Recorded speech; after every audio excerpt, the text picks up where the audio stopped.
Assalomu alaykum, to'g'ridagi barliq roman anglag'uchi do'stlar. Biz faxrlik yozuvchimiz Xolida Isroil yozgan Oltin Kesh romanini o'qishni davomlashtiryapmiz. Oldingi qismda Keremning sarguzashtlarini o'qish bilan birga Avud muallim bilan tanishib chiqdik. Ham Keremning Qashqa ko'chalarini aylanayotgan yeriga kelib to'xtagan edik. Endi davomini o'qiymiz. Bozorga ulgurtib yasalgan plastik buyumlarni əsiltadigan yangi bina uylar, yangicha turmush usuli, yangi qarash, yangi odamlar, yangi odatlar, zamonaviy turmush buyumlari Kona shahar rayonini tadrijiy ilkiga olmoqda. Hamma o'zgarmoqda. Odamlarmo o'zgarmoqda. Yaşanğan yıllarımda klassik əsərlər tədqiqatıga qiziqib qalğan mən bolsam, xuddi iqimga qarşı halda yiroq o'tmishga qarab ketayotgan bir sayyohga o'xshayman. Unutilib ketayotgan bir dunyo. Qiymatini mo'lchargusiz bir hikmat g'azinasi. Ajdod aql farosati va badiiy tafakkurining to'lqinliq iqini meni o'z qo'yniga borgan sari kuchlik tortmoqda. Shuningga hayronman. Tarixdan buyanqi takror buzg'unchiliklar, madaniyat zo'r inqilobida tog'lardek dövlünüb külga aylangan misralarning haddi hisobsizligi qarmay, xalq orasidan yig'ilgan qo'l yozma, ijodiy, taqlidiy asarlar va ko'chirilma asarlarning yanala shu qadar ko'pligi aqlni lol qiladi. Mushinchivala yozma boyliqni o'z qo'ynida saqlab kelgan xalq qandoqmi madaniyatsiz, qaloq xalq bo'lsin? Ashu nomsiz yozmalar ichida olam shumul asarlar, shonliq ham echinishli tariximizning eng ishonchli dalillari yo'q deb kim ayta oladi? 12 muqam, Toshkimir rasmlari obidalardek dunyoni tong qoldiradigan yana bir san'at pallisi yo'q deb kim ayta oladi? Afsuski, ularni o'qib tushunadigan, sharhlab xalqqa tunishtirgan odamlar bo'lsa, bakmu oz. Hozirgacha tuzilgan klassik asarlar to'g'risidagi eng saviyali tadqiqotlarmi sinfiy kurash nuqtasidagi oddiy tahlillardan yiroqlab ketilmagan. Bu hol kishini ichindiradi ham taqozo qiladi. Mushundaq ichinish va taqozolik mendek bir yashnab qolgan qobiliyatsiz fidokorni bu sahaga boshlab kirdi. Dastlabda to'satdan g'oyib g'aziniga kirib qolgandek ko'zlarim qamishib, yili uni tutib, yili buni silab, gangirab yurgan edim. Keyin bir boshdan kuchim yetadigan ishlarga tutish qildim. Lekin bilimimning cheklikligini his qilish bilan bir vaqtda bu ishlarni mendek bir necha odam emas, minglagan odamning qo'liga elishi va kecha-kunduz tirishib ishlashi kerakligini bayqadim. Chirib, paxtalashib ketayotgan bu ma'naviy boyliqlar bizdan ana shunday fidokorlikni talab qilmoqda. Men gangirab yo'l topolmay yurgan yoshligimiz ichidagi eng chidamliqlarning jafosi ko'p, manfaati oz, ammo xosiyati cheksiz bu sohaga kirib qilishni shunchalik tashnalik bilan orzu qilaman. Yetikohga borg'ucha xayolimdan ana shundoq nurg'un narsalar o'tdi. Yetikoh soda sari atrofida to'plashib turgan bir necha yigit kaynimdan yetishib kelib, "Aka, yanfon olamla, yaqinda chiqqan eng yaxshisidan bor, ko'rib boqamla", deyishdi. Men olmaydiganligimni bildirib oldimga qarab mengiyverdim. Qizim bilan ayolim meni yanfon ilishga da'vat qilib hardi. Qizim o'zi ilibmi berdi, ammo u narsa meni qiziqtira olmadi. Kullab yanfon bilan haplashib, tarki dunyo bo'lib ketgan odamlar atidan kechgacha quliqiga yanfonni choplab olib, qilsimi, qilmasimi bo'ladigan tetiqsiz paranglar bilan kunlarini quruq jiddiychilik ichida o'tkazayotgan odamlar.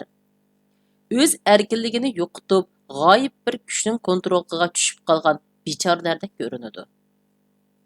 Balkim bu mendagi xato tuyg'udir. Yoki o'tmishga tortishish xohishidir. Lekin bugungi odamlarning yanfundan ayrilolmas bo'lib ketganligi bir reallik. Menga bo'lsa uydagi telefon yetib boshidi. Men sirtdagi vaqtlarimning, xizmat, o'y fikrlarimning to'xtamay parakanda qilinishini xohlamayman. Men telefon ishlatishga qaraganda xat yozishni texim yaxshi ko'raman. Xo'sh, biroq ko'rkam qog'ozlarni tanlab, Yaqin odamlarimga bir necha qur yoki bir necha bet xat yezib avatish ham boshqalarning tunish pochirkisidan huzurlanish mening yana bir havasim.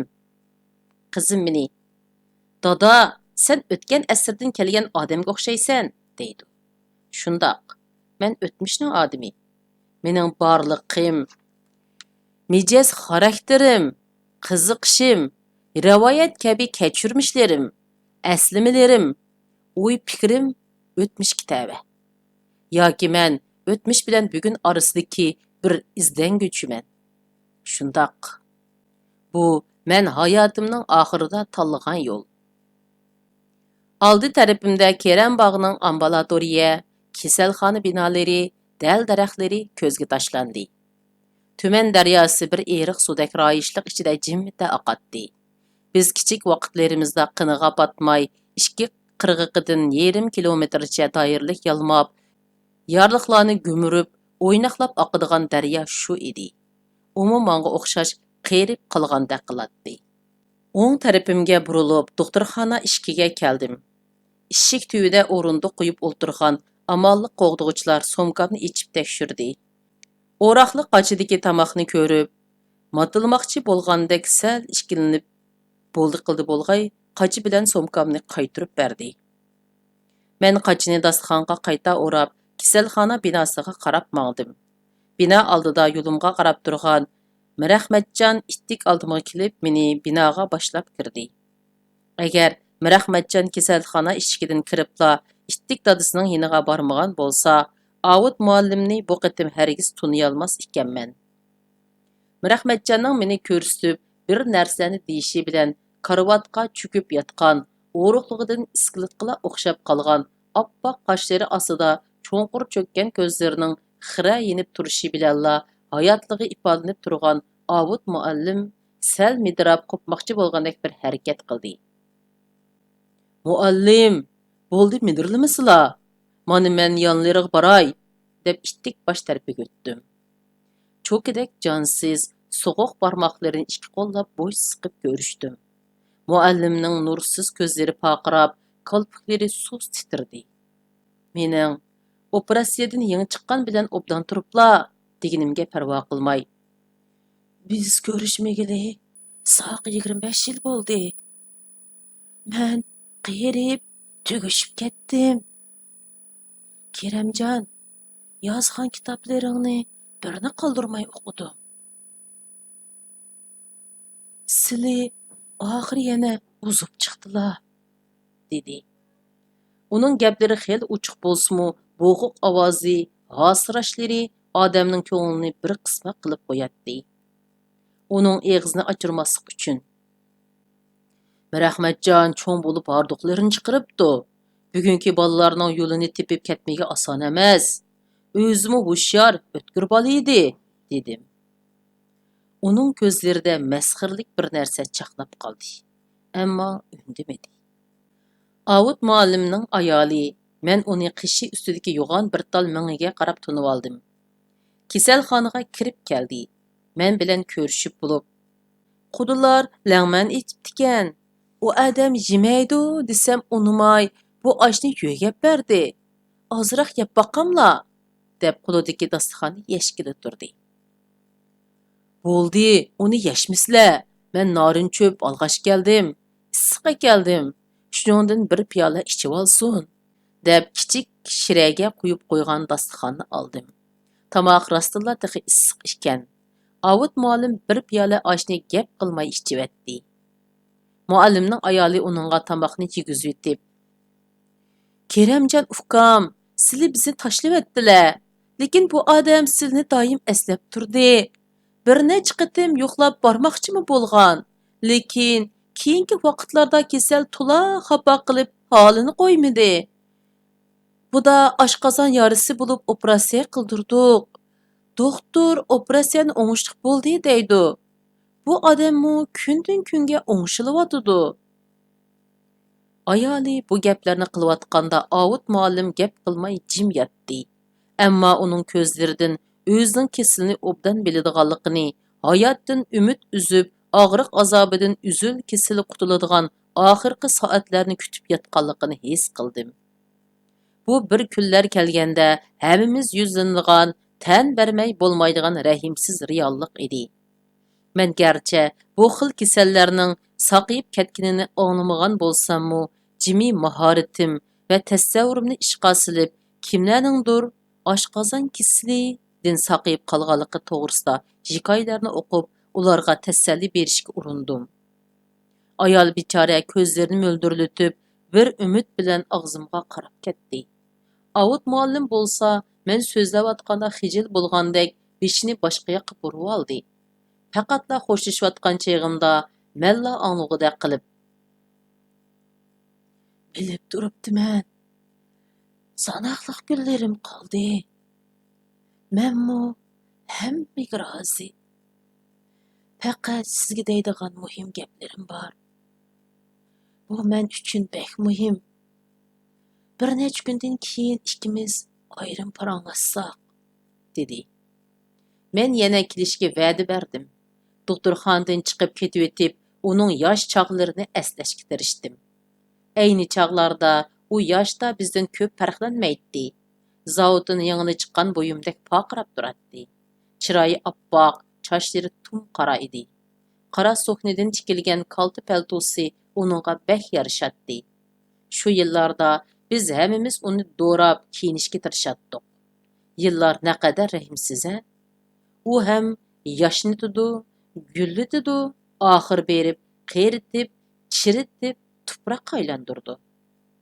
Uning qo'lidan kim qechib qutula olgan? Doktorxona oldiga chiqishimg'ala Marahmatjonning binnizi yenimga kelib to'xtadi. Baya koridorda yanfuni qulqiga chaplab, to'xtamay bir kimlar bilan so'zlashib qolgan Marahmatjon meni uyimga olib qo'ymoqchi bo'lib kepti. Men boradigan yana bir yerimning borlig'ini aytib, uning taklifini chiroyliqcha rad qildim. Amaliyotda men boyiqi ko'ngilsiz ko'rinishlarni unutish, kasalxonaning buruq turma havosini ichimdan chiqarib o'tish uchun saf havoda birdan piyoda mengishga ehtiyojli edim. Ajal kelsa amal yo'q. Tirik bo'lgan ekanmiz, birdan bo'lsa-mu xushal yashashimiz, saf havoda nafaslanishimiz kerak. Birer haftagacha muallimdan birer uçur kelmedi. Ayrim paranglashayli deginiga qaraganda o'zlari xabar qilsa kerak deb o'ylagan edim. Amdi yo'qlab berish barmaslikni bilolmay qoldim. Xuddi u men bilan ko'rishni orzu qilgandek, menmu uning menga nimalarni deydiganligini bilishga intizor edim. Shunga uning tezroq yaxshi bo'lib qolishini tilaydim. Oxiri uning doktorxonadan chiqib ketgan yoki ketmaganligini bilish uchun uyiga telefon qildim. Telefonni qizi oldi. U inchga sulg'un ovozda: "Dadam Urumchiga davolang'il ketgan", dedi. Demak, bu yaqinda uning bilan ko'rishish yo'q gap. Amdi xotirjam kitobimni o'qib, yozdig'inimni yozay, deb o'yladim. Kutmaganda atsla Marahmatjonning binnizi eshik oldimda yana paydo bo'ldi. U dadisini Urumchidagi eng cho'ng doktorxonaga o'rinlashtirib qo'yib qaytib ketdi. Ishlari bek aldirash ekan. İşidən bir günmü ayrılalmaydı ekan. Dadısının ahvolini so'rasam, "Xudoga shukr, ahvoli yaxshi. Bugun bu yerga kelishim boshqa sababdan.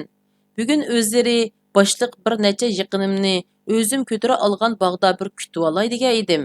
Ushtumtut bo'lib qolgan bo'lsa-mu, xafa bo'lmay berib o'ltirib bergan bo'lsalari", dedi. "Bugun borolmasmanmikin, ukam. Qo'limda jiddiy ishim bor edi", desam. Muallim, men sizlarni dadamning yaqini ham hurmatga sazovor ustozim deb oldilariga keldim. Dadam og'nisimi xo'sh bo'ludi. Jiq vaqtlarini olmayman. 2 soat o'ltirib bersizlar bo'lmamdi. Yili yana o'zim akilib qo'yman. Mashinaga chiqsizlar, amsa mongli, deb oldimda turib oldi. Uning dadisi qandoqli bo'lmasin, menga ilm bergan ustozlarimning biri. Uning ustiga hayotining oxirgi kunlarini yashayotgan odam. Shuning yuz xotirasi uchun uning pikapiga chiqdim. Uning ko'tara olgan beg'i shahardan 5-6 kilometr yiroqlikdagi bir sayligoh ekan. Biz hashamatlik cho'ng darvozadan kirib, xish yotqizilgan barangliq yo'lda xeyli mang'andan keyin u meni so'l tarafga qayrilgan torg'ina shig'illiq yo'lga boshladi. Yo'lning ikki tarafida yangi yetishtirilgan xilma-xil mevalik daraxt, üzüm baranglarining ostiga qator-qator taxta karvat yasilibdi. Taxta karvatlarning 10-15 odam o'ltirg'idaklarimi, 2-3 odam o'ltirg'idaklarimi bo'lib, gilam, palos ustiga aylantirib silingan tovar ko'rpalar mehmonlar bilan to'lib turdi ekan. Yo'ldan o'tkicha daraxtlar orasidan odamlarning varang-churingi, naqshsoz ovozlari, gohida xiyobonliqdagi oshiq-ma'shuqlarning pichirlishi, nozlanishlari, pixildab kulishlari anglanib turdi ekan. Tar yo'lning oxiri keng anorliqqa ishkirlab ketidi ekan. Bu yerda an'anaviy qadimki uslubda yasalgan ko'rkam ravoqlar bor ekan.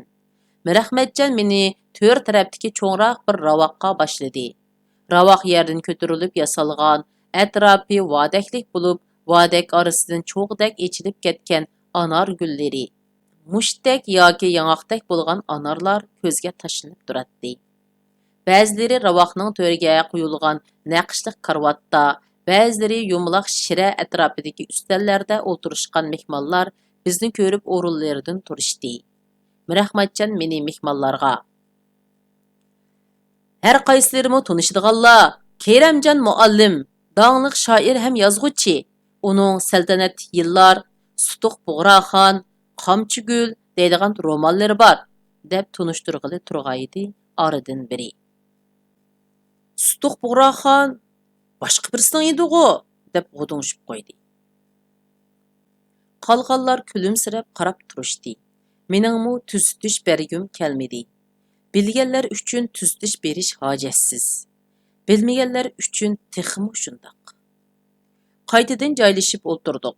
Bu sorunda shaharlik hukumatda ishlaydiganlarmi, oliy maktab o'qituvchilarimi, televiziya stansiyasi bilan gazetxonning muxbirlarimi, sayohatchilik idorasining xodimlarimi bor ekan. Mirahmatjon mehmonlarni amdi tunishtirib bo'lishiga yanfuni kayni-kayndan sayrab ketdi. U bir nechini olmadi.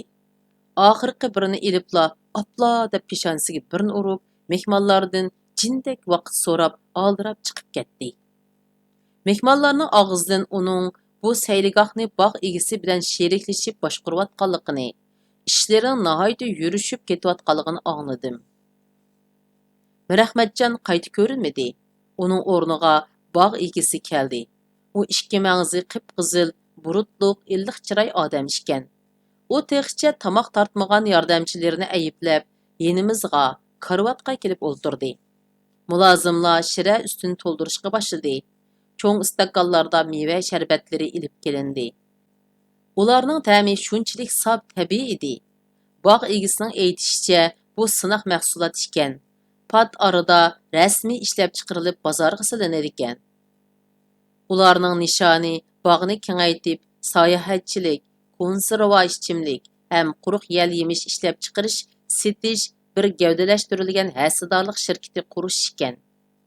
Gap bu yerga kelganda, muxbir birodarimiz yonchug'idan qalam bilan xotirasini chiqarib, shart-shurt xotirligida turg'aydi, bog' egisi texmi hayajonlanib: "Qaynısılar, bu yer aslida cho'ng bog' ekan. Badavlat ayni vaqtda shahar atrofiga bundaq bog'lardan alohizal, xeyli ko'p barpo qilgan ekan. Keyin bu bog' xaroblashib ketgan bo'lsa-mu, ota-bovam uning izini uchirmaslik uchun doim yangi ko'chatlarni tikib, bog'qa ishlab o'tgan ekan. Kooperatsiya vaqtida bog' kollektivga tava bo'lib, ko'p qismi terilg'u yerga aylanib ketibdi. Keyin siyosat yaxshilanganda kadet kadrlari bog'ni asliga keltirishni maslahatlashib, dadamga ko'tara beribdi." Badavlatning ishlarini xotirlamaslikni bilmay turib qolgan muxbir yaxshi siyosat, ko'tara berishning gapi chiqqanda yana shartildatib yozg'il turdi.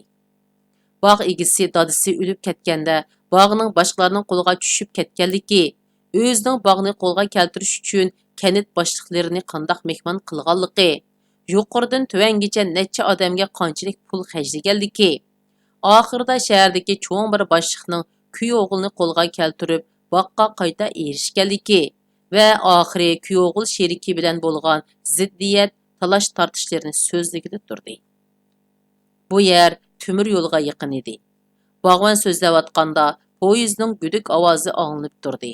Muxbir uningdan har yili sirtqa qanchalik meva-chiva yo'tkaydiganligini, qanchalik kirim qiladiganligini so'rab, gapni burashqa tirishdi.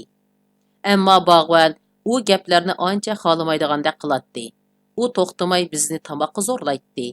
Biz oxiri tamoqqa kirishib ketdik. Tamoqlar nihoyat o'xshagan edi. Bog' egisi bo'lsa, bog'ni mushundaq yasab, nashoyon ishlarga yo'l ichib bergan sherikini ayblashga tushdi. Bir nechalan uningga bo'lishib. To'g'ri dedilar, puli deb iymonni yo'qotib qo'yg'il bo'lmaydi. Hamma ishning yo'lda bo'lgani yaxshi, deyishdi. Lekin bog' egisi yana gapining muqomini o'zgartib, shundaqmi deymiz? Lekin ham ish yana shu ulug'lardan qolgan ishkan. Badavlatning bog'vallikini qilib o'tgan cho'ng bovam ni katta qozi kalon shayxu islomlarning karomatini jiq ko'ribdikan. Buvamning deb berishicha badavlat oliylarining ko'zi xotinga to'ymay o'tib ketibdikanmish. Nega borsa xotindan nechini oladi ekan. Jangga mangsa xotinlarini mapiga o'tirg'izib uzun sap qilib ilib mangadi ekanmish. Ko'ngli yoqqan odamlariga o'zining xotinlarini taqdim qiladi ekanmish. Mushu bog'nimi aslida badavlatning bir omroq xotiniga atab bino qildiribdi ekan. Biz uning gapiga javob qaytarib bo'lg'icha bir mulozim uni chaqirib ilib ketdi. Hammaylan kulishib uning gapdonligini ta'riflashib ketdi. Jahonsoz birodarimizdan biri. Bu odammi bo'sh emas. Angladinglarmi? Og'zining uchida tillab qo'yg'ini bilan oxirida yana axlayotganini. Mening anglashimcha, bu bog'ning yuqorisida bizdeklar bilmaydigan maxsus amaldorlar bilan puldorlar ijara elib turadigan ayrim bog'liq qo'ralar bor emish, dedi. Bugungi ishlarga bir narsa deb bo'lg'il bo'lmaydi. Hammamiz murakkab tuyg'ular ilkida bir-birimizga qarshi birpas jim bo'lishib qoldik.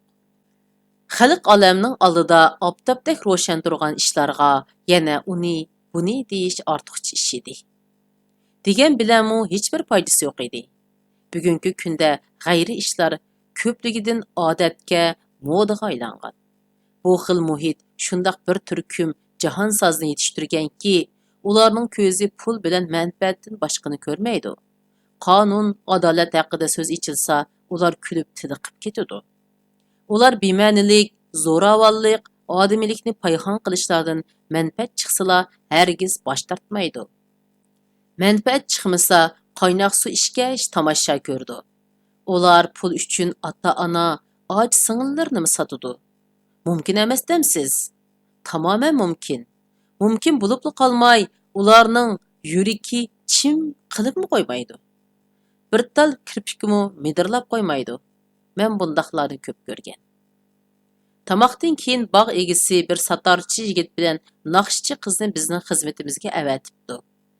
Qiz bizga Panjigoh muqomidan oriyalarni o'rinlab berdi.